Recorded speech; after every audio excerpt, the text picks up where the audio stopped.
बिस्मिल्लाहिर्रहमानिर्रहीम।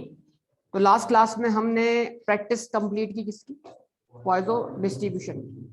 और आज हम जो टॉपिक शुरू करने लगे हैं उसका नाम क्या है, Poisson approximation to binomial distribution. यानी क्वेश्चन होगा बायनोमियल का, सॉल्व होगा पॉइजो के फार्मूले से। सवाल है कब, लेकिन जब। जब क्या, वैन। जब मतलब अंग्रेजी में वैन। हाँ सच्ची, ठीक है जी। वैन n is, n मतलब साइज ऑफ सैंपल, ब्रैकेट में लिख दें n। n के बाद ब्रैकेट में क्या लिखें, size of sample. n is too large, n is too large जब साइज ऑफ सैंपल बहुत बड़ा हो। and probability of success is too small. When n is too large and probability of success is too small. When n is too large and probability of success is too small. अब इसको ऐसे लिख दें,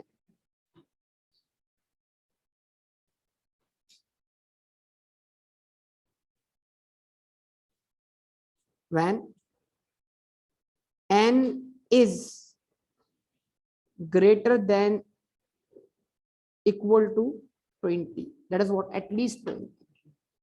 क्या n की value कम से कम 20 हो या 20 से बड़ी हो।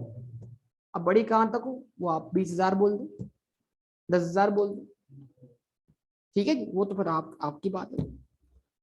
When n is too large, यानी टू लार्ज के अंदर कम से कम क्या हो, 20 हो या उससे ऊपर हो। And p is what, probability of success। Probability of success is too small, that is what, less than equal to 0.05 or 5%। Probability of success 5% हो या उससे भी कम हो। आवाज ही नहीं आ रही। Probability of success 5% हो या उससे भी कम हो। Probability of success 5% हो या उससे भी कम हो। तो इससे क्या होगा सर, अगर ऐसा होगा तो फिर mu becomes equal to variance. जब ऐसा होगा कि n टू लार्ज होगा और प्रोबेबिलिटी ऑफ सक्सेस क्या होगी, टू स्मॉल होगी, तो मीन और वेरिएंस अप्रोक्सीमेटली क्या हो जाएंगे, बराबर हो जाएंगे। और ये प्रॉपर्टी बायनोमियल डिस्ट्रीब्यूशन की प्रॉपर्टी नहीं है, क्योंकि बायनोमियल डिस्ट्रीब्यूशन में हमेशा मीन वेरिएंस से क्या होगा, ग्रेटर देन होगा। तो जब n टू लार्ज हो जाता है और probability of success too small हो जाती है, तो इसका मतलब ये हुआ कि मीन और वेरिएंस ऑलमोस्ट इक्वल हो गए। तो लिहाजा अब आपको वो क्वेश्चन सक्सेस और फेलियर दिखने के बावजूद भी बायनोमियल से नहीं करना, बल्कि किससे करना है, पॉइजो से। क्योंकि अब वो बायनोमियल वेरिएबल नहीं है, वो पॉइजो वेरिएबल है, क्योंकि उसका मीन और वेरिएंस क्या हो गए, बराबर हो गए। ऐसा कब होगा, अज्यूम, पॉपुलेशन को अज्यूम कर ले, ठीक है जी। जैसे आप बोलते हैं, मैं इसकी एग्जांपल देता हूं आपके सामने। एग्जांपल लेते हैं, यहां लिखा मैंने, केस सेम बनाऊंगा, बोलूंगा बायनोमियल डिस्ट्रीब्यूशन। और ये कोई अजीब बात नहीं है, जरा ध्यान में रखिएगा। इसको पहले हम नॉर्मल प्रोबेबिलिटी समझ लें। अक्सर और बेशतर कुछ चीजें हम कर रहे होते हैं, हमें थोड़ा अजीब लग रहा होता है। और यहां लिखा मैंने, बराबर में क्या लिखा, Poisson distribution.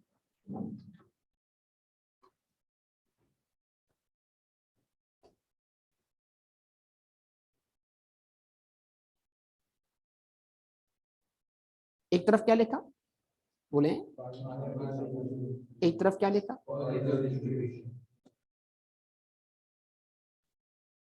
Assume a population. एक पॉपुलेशन अज्यूम करें, एक सैंपल स्पेस अज्यूम करें। नहीं, क्या हम ऐसा नहीं करते हुआ है, क्या हमने पहले कभी ऐसा नहीं किया। एक सैंपल स्पेस अज्यूम करें, उसको दो हिस्सों में तोड़ें, डिफेक्टिव और नॉन डिफेक्टिव। डिफेक्टिव और नॉन डिफेक्टिव। आवाज नहीं आ रही, अच्छा जी। मान लें यहाँ डिफेक्टिव यूनिट्स की तादाद 2000 है, क्या है, और नॉन डिफेक्टिव यूनिट्स की तादाद कितनी है, 8000 है। तो सर टोटल पॉपुलेशन कितनी है सर, 10,000। तो सर पहला सैंपल पिक हुआ होगा आउट ऑफ 10,000, अगला सैंपल पिक हुआ होगा आउट ऑफ 9,990। जब पॉपुलेशन लार्ज हो जाती है फिर विद रिप्लेसमेंट और विदाउट रिप्लेसमेंट की बहस तकरीबन खत्म हो जाती है, उससे कोई खास फर्क नहीं पड़ता हमारे आंसर। तो लिहाजा ऑब्वियसली यहाँ ये बहस नहीं कर रहे, तो इट मींस दैट, देखें क्या यहाँ पर आपको डिफेक्टिव होना दिख रहा है, तो सर डिफेक्ट देखिए, अब बायनॉमियल के क्वेश्चन को समझने की कोशिश करें, वहां पॉपुलेशन जब गायब होती है तो प्रोपोर्शन मिला होता है। हम बोलते हैं हमारे पास आबादी है 10,000 आइटम्स की, जिसमें 2000 डिफेक्टिव है, मतलब 20% डिफेक्टिव है।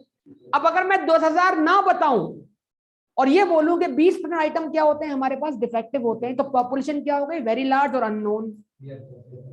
खाली बता दिया कि उस आबादी में कितने % आइटम डिफेक्टिव है, तो डिफेक्टिव होने की प्रोबेबिलिटी मिल गई, यस और जवाब नहीं मिला आपकी तरफ से, बोले जवाब दें। तो डिफेक्टिव होने की प्रोबेबिलिटी मिल गई ना, और डिफेक्टिव ना होने की प्रोबेबिलिटी, तो बात समझ में आती है। अब यहां पर आबादी को आप क्या करते हैं, तोड़ दें, यहां आबादी को आप तोड़ दें, मैं कहता हूं 100 आइटम डिफेक्टिव हैं और 9,900 आइटम नॉन डिफेक्टिव। तो क्या हुआ, डिफेक्टिव होने वाले यूनिट्स की तादाद कम है ज्यादा है, टोटल कितना बेटा, 10,000। आप सबका जवाब चाहिए। अब अगर मैं इसी बात को प्रोबेबिलिटी में एक्सप्रेस करूं तो फॉर्मूला क्या था, वो तमाम फेवरेबल आउटकम जो मेरे डिफेक्टिव होने को क्या करते हैं, सपोर्ट करते हैं, तो वो कितने हैं, 2000 आउट ऑफ 10,000। तो प्रोबेबिलिटी क्या बनेगी सर, 20%। वही फॉर्मूला लग रहा है, जवाब नहीं मिला मुझे आपकी तरफ से। और सर वो आइटम जो डिफेक्टिव ना होने को सपोर्ट करते हैं वो कितने हैं, 8000 डिवाइड बाय 10,000। क्या आंसर आया सर, क्या आंसर आया सर, 80%। यस और नो, बात समझ में आई कि नहीं आई। तो एक को बोला आपने प्रोबेबिलिटी ऑफ सक्सेस, आपने बोला एक को प्रोबेबिलिटी ऑफ फेलियर। अब अगर आप बोलना चाहते हैं, आप चाहते हैं मैं इनका निकालूं क्या मीन, तो मुझे दरकार हो मीन, तो बोलूंगा mu is equal to n into P. जब आप मीन निकाल रहे हो तो मीन में आप कुछ नहीं कर रहे होते, आप एक एक्सपेक्टेड वैल्यू निकाल रहे होते कि आपकी आबादी में डिफेक्टिव यूनिट्स कितने होंगे, चाहे वो आबादी अब पॉपुलेशन हो चाहे वो छोटा सा सैंपल। कि अगर आपकी आबादी में 20% आइटम डिफेक्टिव होते हैं, आवाज नहीं आ रही, तो आपके लिए वे सैंपल में भी उसूल यही कहता है कि 20% आइटम ऑन एवरेज डिफेक्टिव होने चाहिए। तो अगर 10,000 पर 2,000 डिफेक्टिव है तो 5 के सैंपल पर 1 डिफेक्टिव, 10 के सैंपल पर 2 डिफेक्टिव, 100 के सैंपल पर 20 डिफेक्टिव, एवरेज तो यही होना चाहिए ना। इसको बोल दिया आपने arithmetic mean, n into P. इसको, इस n इंटू पी को प्रोबेबिलिटी की दुनिया में बोला जाता है एक्सपेक्टेड वैल्यू। क्या, और इस एक्सपेक्टेड वैल्यू का बहुत ज्यादा यूज है आगे प्रैक्टिकल अकाउंटिंग में जाके और कहीं और बहुत सारी जगहों पर, कि हम एक्सपेक्टेड वैल्यू निकाल रहे हैं।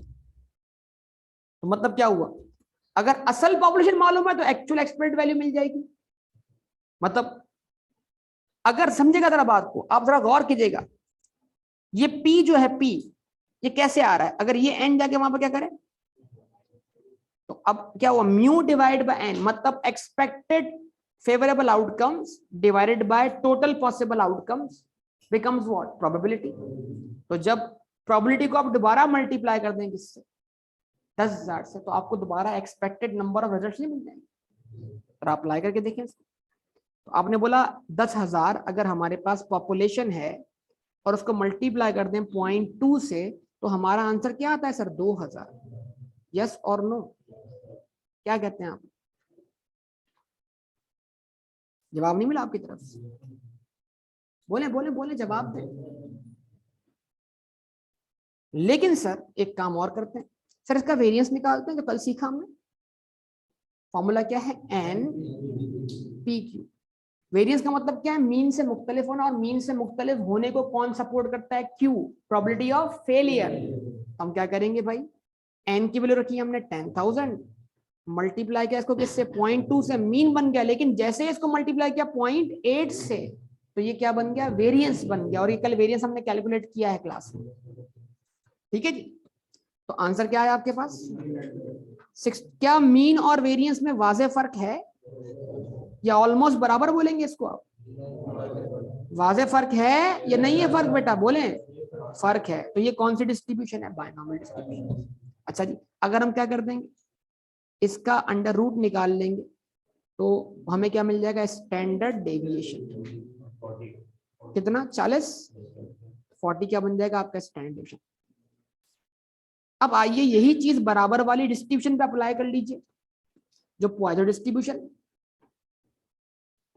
आइए, यहां पर डिफेक्टिव होना पॉसिबल है 100 तरीकों से out of 10,000। What is the probability बताइएगा? 100 डिवाइडेड बाय 10,000, पॉइंट्स में बताइएगा मुझे पहला आंसर। 0. सर 10,000 का 10%, 1,000। 1,000 का 10%, 100। जो 1,000 का 10% है, वो 10,000 का क्या है? 1%। आंसर क्या आएगा आपके पास? 0.01। इसका मतलब क्या हुआ? अगर आप डिफेक्टिव निकालेंगे, आप बोलेंगे 9,900 डिवाइडेड बाय 10,000, 0.99। आंसर क्या बनेगा? 99%। तो यहां पर डिफेक्टिव होना पॉसिबल है एक तरीके से, 1%, मतलब यानी कि 1% तरीके से 1% आइटम डिफेक्टिव होने को सपोर्ट करते हैं। तो आपकी पॉपुलेशन के अंदर डिफेक्टिव आइटम का प्रोपोर्शन बहुत कम है, तो probability of success is what? Too small. इस बात को इनडायरेक्टली बोला जा सकता है, probability of failure is too large. Examiner चाहे तो अपोजिट में बोल दे, यस और नो। अगर आप बोलते हैं probability of success is less than equal to 5%, means what? Probability of failure is greater than equal to 95%। बोले यार, बोले। अब जवाब नहीं दे रहे सर, हम लिख लें। इस बात को बोल सकते हैं और Q is greater than equal to 0.95 और 95%। एक ही बात है। The probability of success 0.05 हो या उससे कम हो, 5% हो या उससे कम हो, तो फिर probability of failure क्या होगी? या तो 95% होगी या उससे ज्यादा होगी। यस और नो? बोले भाई। अच्छा जी, ओके। आइए जरा म्यू का फॉर्मूला अप्लाई करते हैं इसके ऊपर। म्यू इज इक्वल टू, बोले, n इंटू पी। और what is the value of n? 10,000। 10,000 इंटू 0.01 सर, क्या आंसर आएगा सर? 100 सर, 100।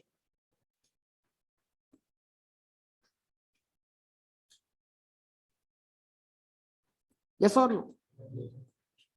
सर वेरिएंस भी निकाल के देख लें। अब बोलेंगे sir N P Q, N की वैल्यू 10,000, पी की वैल्यू 0.01 और क्यू की वैल्यू सर 0.99।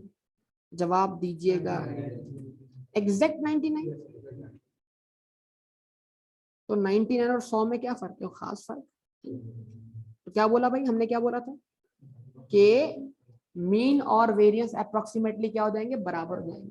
इसका मतलब क्या हुआ? एक खास बात, एग्जामिनर जो करता है मसला, एग्जामिनर अगर पॉइजो डिस्ट्रीब्यूशन का मीन देके बोले निकालो इसका स्टैंडर्ड डेविएशन, तो सोचो कैसे निकालो? मीन का अंडर रूट ले लोगे ना भाई, किस अजम्पशन की बुनियाद पर? क्योंकि मीन बराबर है वेरिएंस के, तो अगर बराबर है वेरिएंस है तो यही वेरिएंस है। अब उधर हम घूम रहे हैं, सर उसने तो मीन दिया था, पूछ रहा था मुझसे स्टैंडर्ड डेविएशन, अब कैसे निकालो? कोई डेटा नहीं था मेरे पास। ओ भाई, वो मीन किसका था? पॉइजो डिस्ट्रीब्यूशन का, जो कि ऑलमोस्ट बराबर है किसके? तो उसी मीन का अंडर रूट किसका बराबर हुआ? अब 100 का निकाल लो अंडर रूट या 99 का निकाल लो, तकरीबन आंसर करीब करीब आएगा। चेक कर लो, निकाल लेना आप, निकाले। 9.94 को राउंड करो ना बेटा, 10 ही बनना है ना उसमें। जब आपके पास 9.94 आ गया, ऑप्शन में क्या होगा? 10 लिखा होगा आपके पास। यस और नो बोले भाई। तो इसका मतलब अगर एग्जामिनर पॉइजो डिस्ट्रीब्यूशन के अंदर मीन देके बोले निकालो क्या स्टैंडर्ड डेविएशन, या मीन देके बोले बताओ वेरिएंस क्या है, तो आप बोलेंगे यही वेरिएंस है। आप बोलेंगे इसी का अंडर रूट क्या है स्टैंडर्ड डेविएशन। छोटे छोटे इस तरह के सवाल होते हैं एक नंबर के एग्जाम। तो ये कहानी आपको समझ लग गई बेटा। तो इसका मतलब क्या है, बजाहिर सक्सेस और फेलियर है, और इतनी बड़ी पॉपुलेशन से अगर आप सैंपल सेलेक्ट करते हैं तो विद रिप्लेसमेंट और विदाउट रिप्लेसमेंट की बहस खत्म हो जाती है। यस और नो, जवाब चाहिए आप सबका।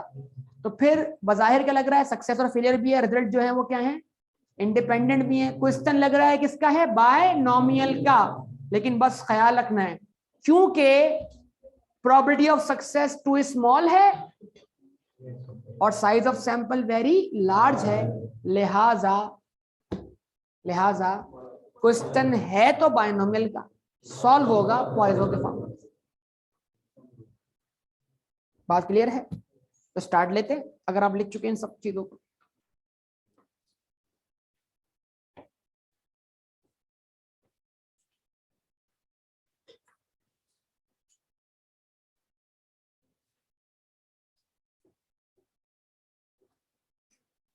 क्यूएमटी का पेपर 8 तारीख को आप लोग, 8 जनवरी, बहुत देर से एग्जाम हो रहा है।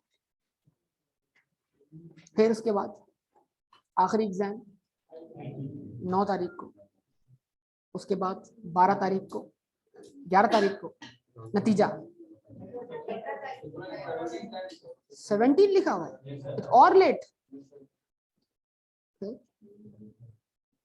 आपकी सर्दियों की छुट्टियां शुरू,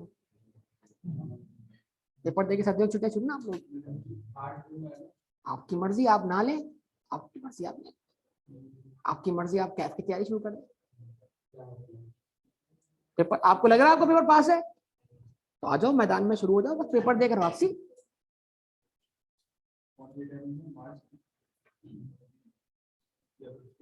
ये हम पेपर देने के बाद बात करेंगे इंशाल्लाह, ठीक है।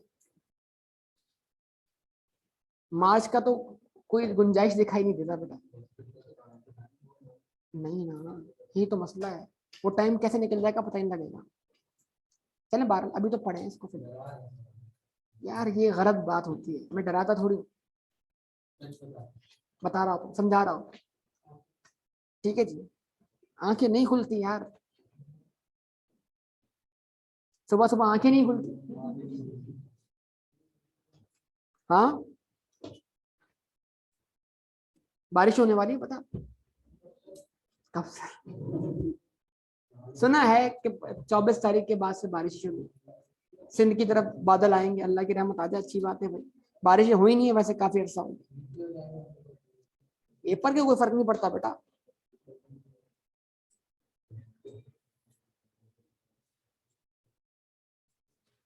स्टार्ट ले। हम्म।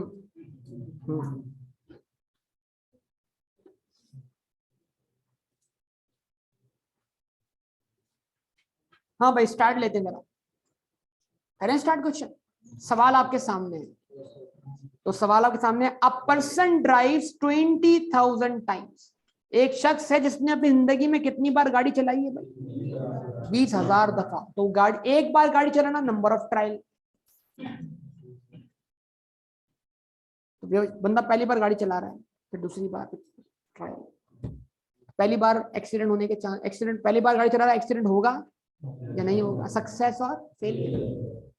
एक्सीडेंट होने को हम सक्सेस बोल रहे हैं, कमाल बात, प्रोबेबिलिटी के लिहाज से बोल रहे हैं भाई, मतलब गलत मत लीजिएगा आप। हाँ है शहादत, सक्सेस तो है, एक्सीडेंट हुआ तो शहीद का दर्जा मिलना है, खुद से एक्सीडेंट नहीं करना है शहादत या खुदकुशी, दो में से कोई एक बात है, ठीक है ना।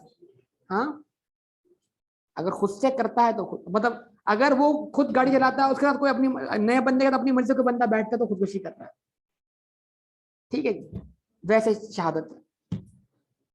हाँ अगर ये अल्फाज आपको पता हो हदीस में आता है कि अगर कोई शख्स पानी में डूब के मर जाता है, उसको दीवार गिरने से हादसा मर जाता है, इस तरह एक्सीडेंट्स वगैरह के अंदर, तो उसको शहादत का दर्जा मिलता है, उसका शुमार शहीदों में होता है।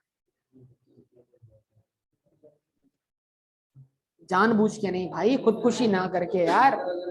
हाँ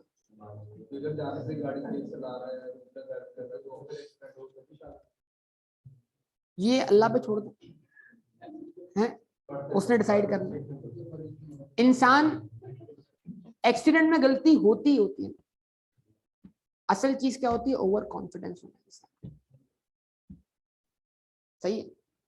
गेम्स खेल के क्या आप बोलते हैं, जैसे गेम में गाड़ी चल रही है वैसे रियल लाइफ में चल जाएगी, और ऐसे ऐसे मैं निकाल लेता हूँ गाड़ी, ऐसे जाता हूँ, पानी उड़ाते हुए जा रहे हैं। गेम में 3 लाइफ, क्या पर स्टार्ट कर लो आपस में। चले पढ़ लो यार। अ पर्सन ड्राइव्स, एक शख्स ने अपनी जिंदगी में कितनी बार गाड़ी चलाई है, तो कितने नंबर ऑफ ट्रायल हो गए, 20,000। When N is too large, आवाज ही नहीं आ रही यार। इन 20 ईयर्स पीरियड, इंटरवल भी दे दिया आपको आसानी के लिए, इतना अच्छा examiner. And the probability of an accident each time is 0.0001। इस बात को जरा परसेंटेज में एक्सप्रेस कीजिए। 1% भी नहीं, एक का भी 1%, 1% का भी 1%। तो अगर एग्जामिनर इसको क्या लिखे 0.01%, तो इसको आपने डिवाइड बाय 100 करके इस शक्ल में वापस लाना है, इस शक्ल, ताकि आप सही वैल्यूज कैलकुलेट कर सके। 0.0001। कैसा जवाब दें बेटा, करें 0.01 को डिवाइड बाय 100 करें सब लोग।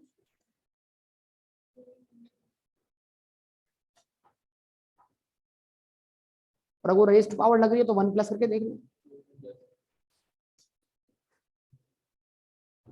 हाँ बेटा बात समझ में आई? अच्छा जी ओके।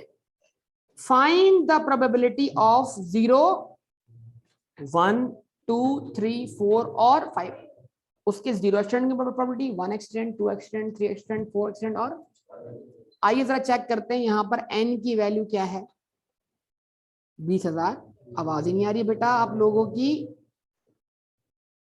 ठीक है जी। और p की वैल्यू क्या है, 0.0001। तो जरा बताइए q की वैल्यू क्या है, 1 माइनस 0.0001, दैट इज व्हाट 0.9999। यानी ये जो शख्स है इसके साथ गाड़ी में बैठने का मतलब ये है कि 99.99% एक्सीडेंट होने के चांसेस नहीं है। वो जरासीम जो नहीं मरता, ठीक है ना, उतने ही चांसेस है, ठीक है जी। ओके 12। अगर वो जरासीम मर गया तो इंसान ही मर जाएगा बेटा, मसला ये है, तो सारे नहीं मारने, ठीक है जी। तो बहरहाल बताने का मतलब यहाँ पर क्या है, अब यहाँ पर सक्सेस और फेलियर दिखाई दे रहा है आपको, कैसे बताइए, एक्सीडेंट होगा या एक्सीडेंट नहीं होगा। प्रोबेबिलिटी ऑफ सक्सेस भी दिख रही है, प्रोबेबिलिटी ऑफ फेलियर भी दिख रही है। लेकिन आइए जरा इसका मीन और वेरिएंस साथ में चेक कर लेते हैं, जरूरत नहीं पड़ती वैसे, बात काफी है लेकिन फिर भी देख लेते हैं। तो mu is equal to n की value, n into p, 20,000 multiplied by sir 0.00001। क्या आंसर आ रहा है, 2 आंसर आ रहा है सर। 20,000 दफा में इसकी जिंदगी में इसके 2 ही एक्सीडेंट हुए, तो 20,000 में से एक्सीडेंट होने वाले फेवरेबल आउटकम का सिर्फ क्या है, 2 है। तो 2, अच्छा इसको रिवर्स निकाल लो, 2/20,000। पहले प्रॉपर्टी से नहीं कर रही थी, 2/20,000, यस और नो। लेकिन वो टोटल आबादी बाजफा मालूम ना होने की बिना पर इस तरह निकल रही। तो 2/20,000 क्या आंसर बनेगा, ये बनेगा ना 0.001। तो रिवर्स जाके उसको निकाल लिया, 2 को निकाल लिया, यस और नो, बोले जवाब दें। और इसका एक काम कर लेते हैं ना, अब आप देख लें इसका वेरिएंस भी आप निकाल लें। एन पी बस 1.99 को क्या मानोगे आप, 2 ही मानोगे ना बेटा आप। N P Q 20,000 into 0.00001 into 0.9999। हाँ भाई क्या आंसर आ रहा है, 1.9999। तो राउंड करके क्या बना बेटा ये 2। तो क्या मीन और वेरिएंस बराबर प्रूव नहीं हुए? तो क्या अब ये डिस्ट्रीब्यूशन बायनॉमियल या हाइपर क्या कहते हैं या पॉइजो है? तो क्वेश्चन होगा, सॉल्व होगा, सिंपल। ठीक है जी। तो अब मसला है सर, है क्वेश्चन बायनॉमियल का। अब ये अगर आप लिख चुके हो तो यहां पर एक फर्क और कर लेते हैं कि सर अगर क्वेश्चन बायनॉमियल का है तो बायनॉमियल का फार्मूला अलग है और पॉइजो का फार्मूला अलग है।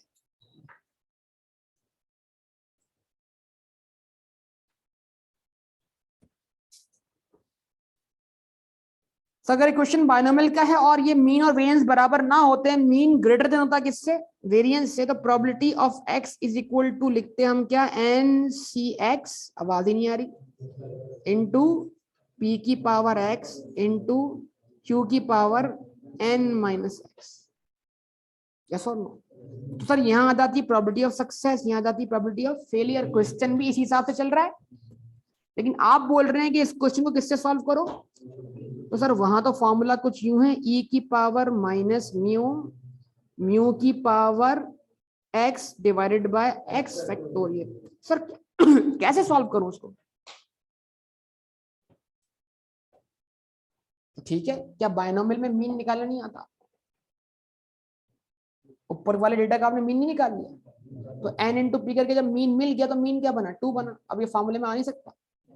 तो जिन लोगों को अगर ये फार्मूला समझ ना आ रहा हो, उनको करना किससे हो, बायनोमियल का क्वेश्चन पाए तो वो इस फार्मूले को इस तरह भी लिख सकते हैं, probability of event x is equal to e की पावर माइनस एन पी। अब आ गई यार, इनटू एन पी की power x divide by x factorial. जब आप फॉर्मूले को इस तरह लिखते हैं तो इसका मतलब ये हुआ कि आप बायनोमियल वाले क्वेश्चन को पॉइजो से अप्रोक्सीमेट कर रहे हैं। ऊपर से भी कर सकते हैं, म्यू म्यू अलग से कैलकुलेट कर लें। तो क्वेश्चन होगा बायनोमियल का, सॉल्व होगा पॉइजो के फॉर्मूले तब when probability of success is too small, that is less than equal to 5%, 0.05, and size of sample is too large। तो ऐसा होने से फिर क्या होता है सर? फिर ये क्या है, ऐसा क्यों बोल रहे हैं सर? तो ऐसा होने से ये होता है कि मीन और वेरिएंस क्या जाते हैं, बराबर हो जाते हैं, और ये प्रॉपर्टी किसकी है? पॉइजो की। लिहाजा फिर वो क्वेश्चन पॉइजो के फॉर्मूले से सॉल्व। स्टार्ट कर लें। अब क्या निकालना है sir? Probability of x is equal to 0 निकालनी है सर। फिर क्या निकालना है sir? Probability of x is equal to 1 निकालना है। Probability of x is equal to क्या निकालना है? 2 निकालना है। Probability of x is equal to 3 निकालना है। Probability of x is equal to 4 निकालना है। और कहां तक था? 5 तक। Probability of x is equal to 5 निकालना है।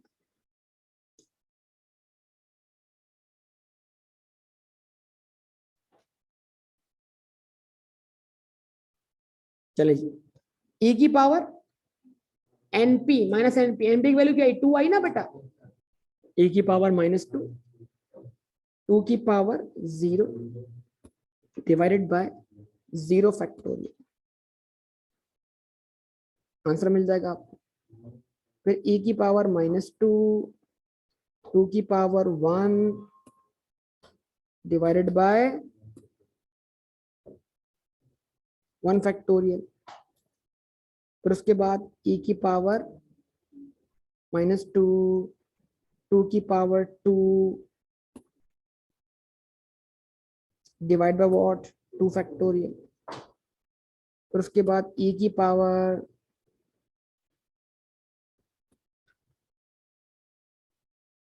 माइनस 3, 3 की पावर सॉरी माइनस 2, 2 की पावर 3 डिवाइडेड बाय 3 फैक्टोरियल। फिर उसके बाद e की पावर माइनस 2, 2 की power 4 divided by 4 factorial. Then उसके बाद e की पावर माइनस 2, 2 की पावर 5 डिवाइडेड बाय 5 फैक्टोरियल।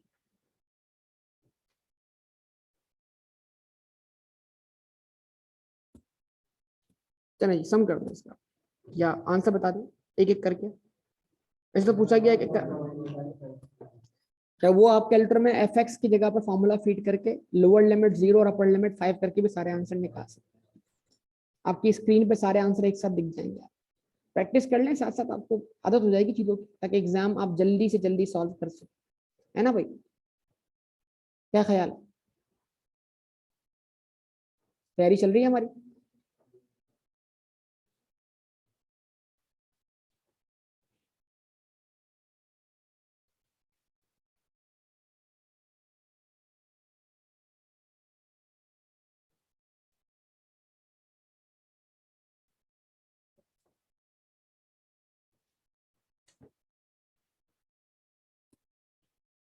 क्या आंसर है बताइए? 0.1353 बस। अगला आंसर 0.2706।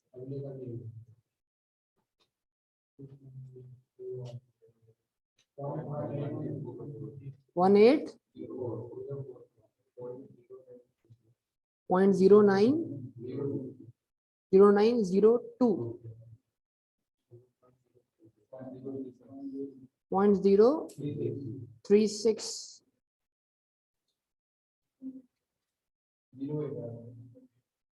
0.036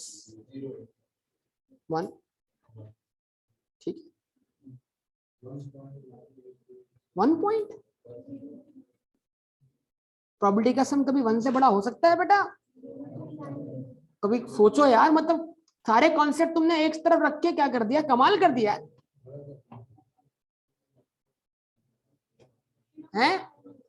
0.99 0.9834। आइंदा ऐसा नहीं करना बेटा।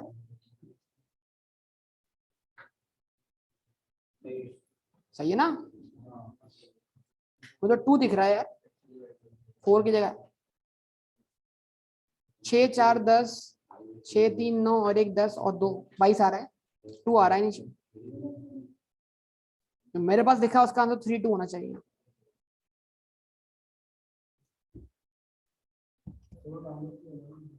कोई मसला नहीं, तो मैंने उसी हिसाब से लिख दिया अपने हिसाब से। हो गया सॉल्व भाई? क्वेश्चन होगा सॉल्व होगा, क्या मसला है? कोई मसला है नहीं। लिखने जल्दी से, फिर आप सॉल्व करें। ये किसे सॉल्व किया? आपने, मतलब आपने। पेपर में कौन सॉल्व करेगा? आप, हम, आप।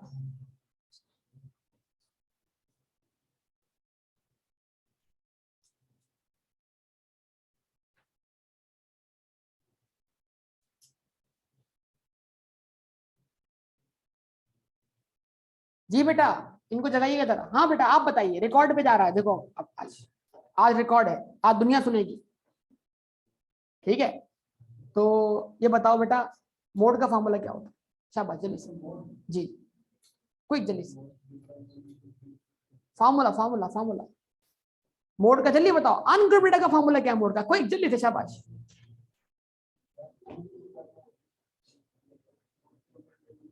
फॉर्मूला क्या होता है?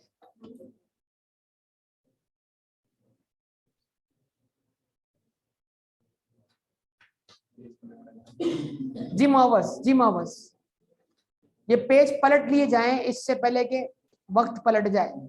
हाँ जी जी जी मोहब्बस, मोड का फॉर्मूला जल्दी बताइए बाबू। अरे यार जी बेटा, मोड का फॉर्मूला। बेटा सुन ले, क्या बोल रहे हैं ये, क्या बोल रहे हैं? मैंने अनग्रुप का पूछा है।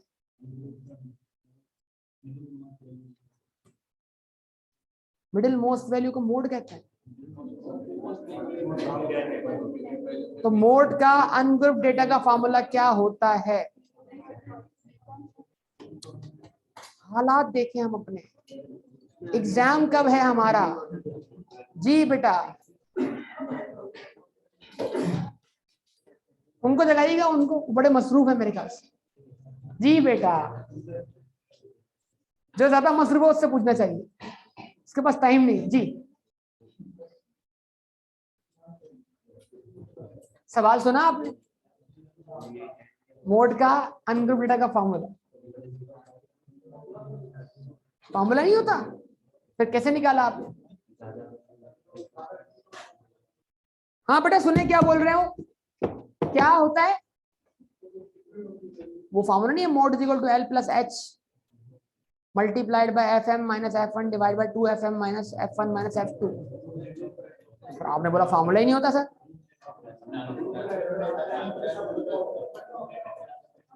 बेटा ये ग्रुप डेटा का फार्मूला, बोला सर ये कौन सा फार्मूला है? ग्रुप डेटा का। अनग्रुप का कोई फार्मूला नहीं, देख के पता लग जाता है कौन सी वैल्यू मोड है।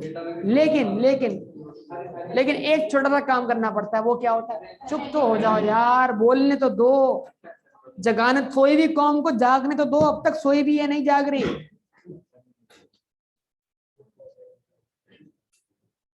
बताओ, चलो एक सवाल का जवाब ये अगर वो लेक्चर नहीं सुन रहे तो अब ऐसे सुनना पड़ेगा बीच बीच में अचानक से।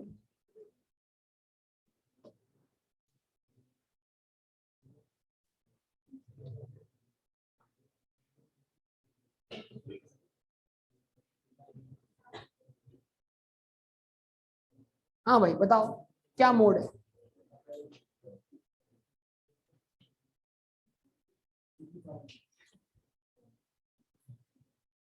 मोड बताइए, मोड कैसे? 12 मोस्ट फ्रीक्वेंट है पक्का? किसने बोला 12 मोड है? देखो नहीं, आप तो बोले 12 मोड है। नो मोड, 12 मोड है। अच्छा गुड। अब जिन लोगों पे पता नहीं अजीबोगरीब कैसे गुजर रही है कि हो क्या रहा है, उनको अपने हालात पे जरा गौर करना चाहिए और उनको दिल से आवाज आनी चाहिए, PRC से बचा, अल्लाह मुझे बचा, अल्लाह मुझे बचा। तो उसको चाहिए अपने अमाल दुरुस्त करे। जी बेटा, जिसके दिल पे कैसे गुजरी, हो क्या रहा है सर, कौन सा वाला मजाक कर रहे हैं? वक्त कम रह गया, ऐसे मजाक हल्के बुरे चलते रहेंगे तभी हम पढ़ेंगे।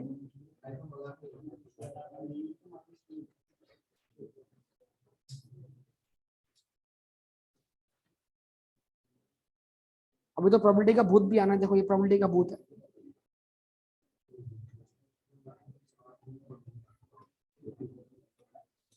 मरने के बाद कुछ नहीं आता बेटा, मरने के बाद फरिश्ता आता है, सवाल जवाब करता है, समझे बात? ये मरने के बाद इंसान की ख्वाहिश होती है कि दुनिया में वापस आ जाए, उसको दोबारा मौका मिल जाए, लेकिन उसको वो मौका नहीं मिलता। अगर ये बता दूं मैं, क्योंकि हम जो है वो कॉन्सेप्चुअली हर लिहाज से बहुत कच्चे हैं, चाहे वो दीन के लिहाज हो चाहे वो पढ़ाई हो, कॉन्सेप्चुअली हम बड़े कच्चे। तो अगर कोई ये दावा करता है कि उसके पास रूहें उससे बात करती हैं, कम्युनिकेट करती हैं, वो भी झूठ कहता है। इंसान जब मर जाता है ना इंसान, तो उसकी रूह एक ऐसे मकाम पे पहुंच जाती है जो दुनिया से डिस्कनेक्ट हो जाती है। उस मकाम को कहते हैं इल्लीयीन और सिज्जीन। वो मतलब क्या है, उसको कहते हैं बरज़ख। बरज़ख तो अगर आपने सुना हो, क्या कहते हैं, सूरह रहमान में अगर पढ़ी हो आपने सूरह रहमान, तो उसमें दो दरियाओं का तस्करा है, एक मीठे पानी का दरिया और एक, तो कहता बैनहुम बरज़खुन। अल्लाह ताला ने कहा इन दोनों के दरमियान हमने एक पर्दा हायल कर दिया, पर्दा, बरज़ख, बरज़ख, एक ऐसा पर्दा जो दिखाई, लेकिन ये वाला पानी वहां नहीं जा सकता, वो वाला यहाँ नहीं आ सकता, मिक्स ही नहीं होता आपस में। बैनहुमा बरज़खुन, इन दोनों के दरमियान क्या है? बरज़ख है, पर्दा है। तो जो इंसान दुनिया से जा चुका है और जो दुनिया में मौजूद है, उन दोनों के दरमियान पर्दा है। जैसे ये वाला वहां मिक्स नहीं हो सकता, वो वाला यहाँ मिक्स नहीं। ठीक है। अब अगर कोई ये कहता है कि उसके पास कोई है कम्युनिकेशन सिस्टम, तो फिर उसको कोई ख्वाब अलग चीज, ख्वाब खुद मौत है, नींद मौत है, हाँ है, तो रूह का रूह से मुलाकात हो सकती है, बिल्कुल ठीक है जी। तो बहरहाल फ्रीक्वेंसी की बात है ना सारी की सारी। हाँ फ्रीक्वेंसी, हमारी फ्रीक्वेंसी चेंज हो गई, उनकी फ्रीक्वेंसी में चले गए, मैच हो गई फ्रीक्वेंसी। बट इस अगर आपको ये फ्रीक्वेंसी वाली बात समझ में आती है तो इसकी मैं आपको दुनियावी मिसाल दूं।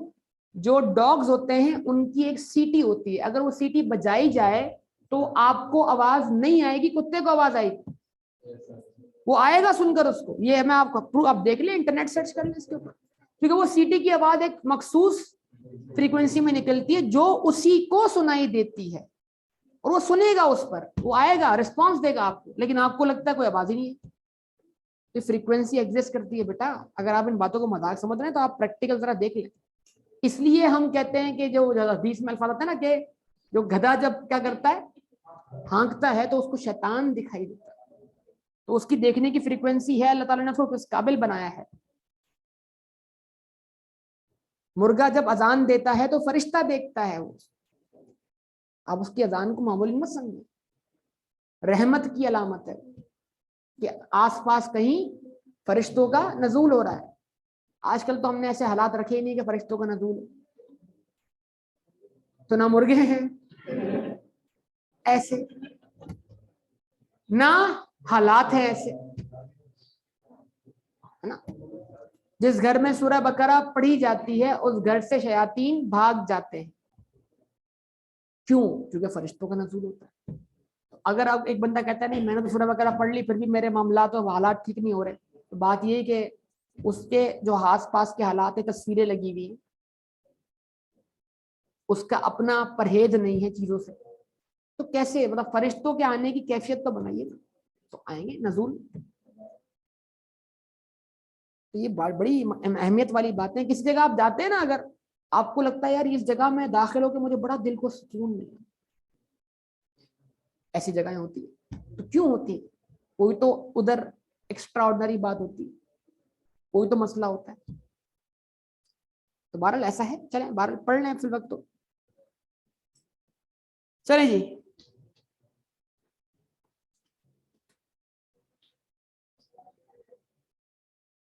तो ये क्वेश्चन शुरू है बेटा कहां से? 28 से।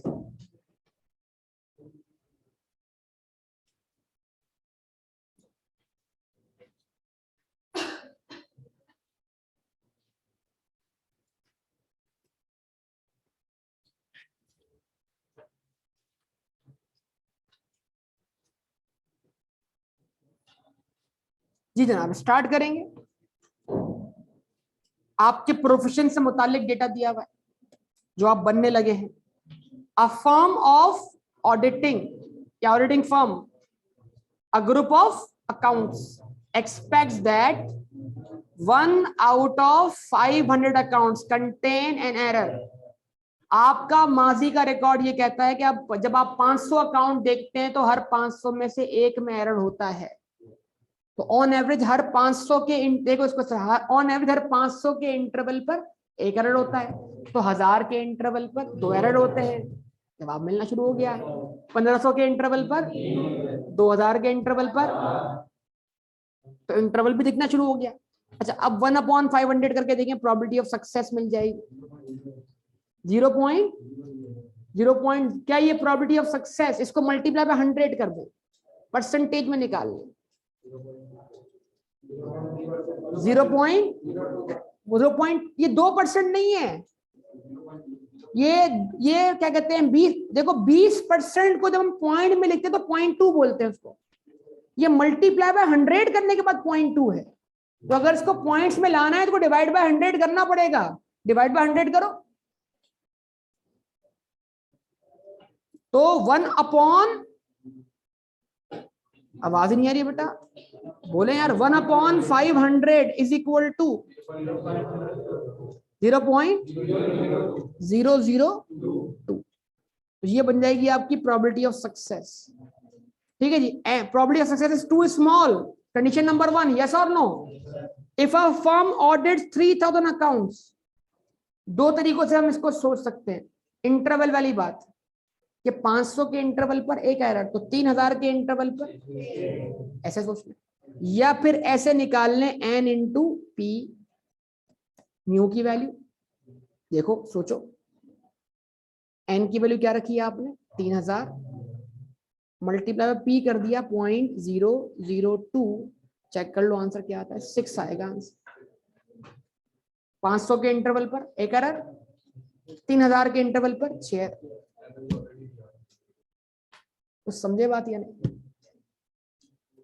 अब क्या बोलता है, तो क्या ये प्रूव हो रहा है बेटा कि probability of success too small है, एन इज टू लार्ज, कितना 3000। आवाज नहीं आ रही आप लोगों की यार। Probability of success too small है, एन इज टू लार्ज, तो बजाहिर अकाउंट में एरर होगा या नहीं होगा, सक्सेस और फेलियर भी है, लेकिन क्योंकि probability of success too small और एन टू लार्ज है, तो क्वेश्चन है बायनोमियल का, सॉल्व होगा पॉइजो से, क्योंकि मीन और वेरिएंस बराबर है ऑलमोस्ट, इसलिए तो इसको आप पॉइजो से अप्रोक्सीमेट कर दें। बोलता है find the probability that it will contain 4, 5 और 6 एरर्स। तो probability of x equal to 4 plus 5 plus 6, कौन से फॉर्मूला से, पॉइजो से। म्यू की वैल्यू 6 पुट करेंगे तो e की पावर -6, 6 की पावर 4 डिवाइड बाय 4 फैक्टोरियल, पहला आंसर। उसके बाद probability of x equal to 5, e की पावर -6, उसके बाद 6 की पावर 5 डिवाइडेड बाय 5 फैक्टोरियल।